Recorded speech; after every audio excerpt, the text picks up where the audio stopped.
Mom's voice dripped with smugness as I walked through the front door. Thanks to your car, our daughter is having the time of her life. She didn't even try to hide it. My sister's time of her life, Paris, five-star hotels, champagne, paid for with the sale of my dream sports car.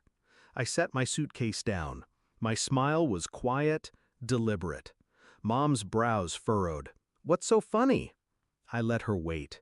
She had no idea. The car wasn't just metal and paint. It was my first big win in life. A midnight black, limited edition Aston Martin DB11, rebuilt by my own hands over 2 years. I'd poured into it every overtime check, every weekend, every ounce of pride I had. When I left for Tokyo on business, I parked it in the garage, covered and locked. Dad waved me off with that, "We'll keep an eye on things." I didn't think twice. That was my mistake. The first crack in the facade came in an Instagram story.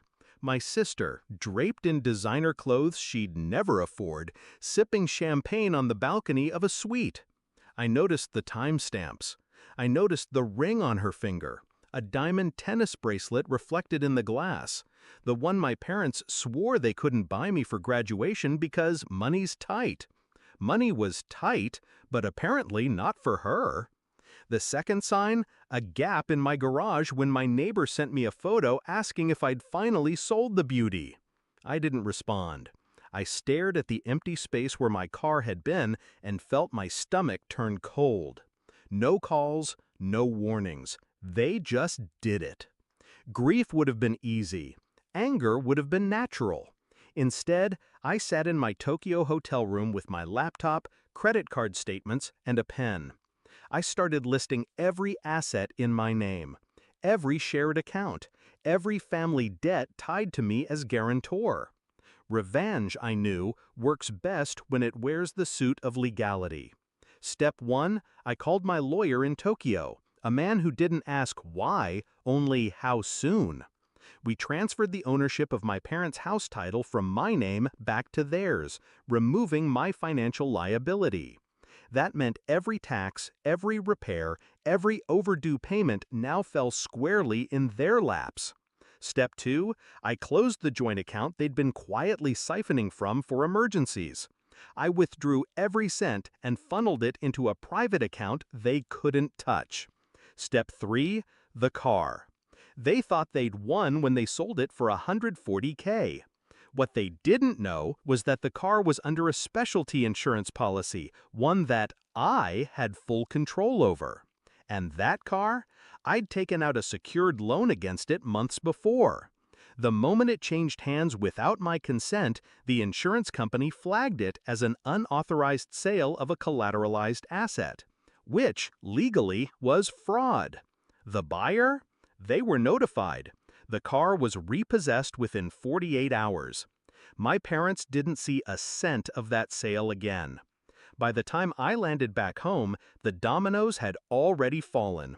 The house payment reminder was taped to their front door. Their credit cards, the ones I'd co-signed, declined at the grocery store. My sister's Paris trip? Cut short when her fun money froze mid-week. And now here we were.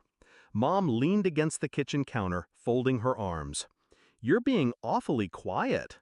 I took my time, pulling a bottle of water from the fridge. "Just thinking," I said, unscrewing the cap. She smirked. "About how your car's gone?" I met her gaze.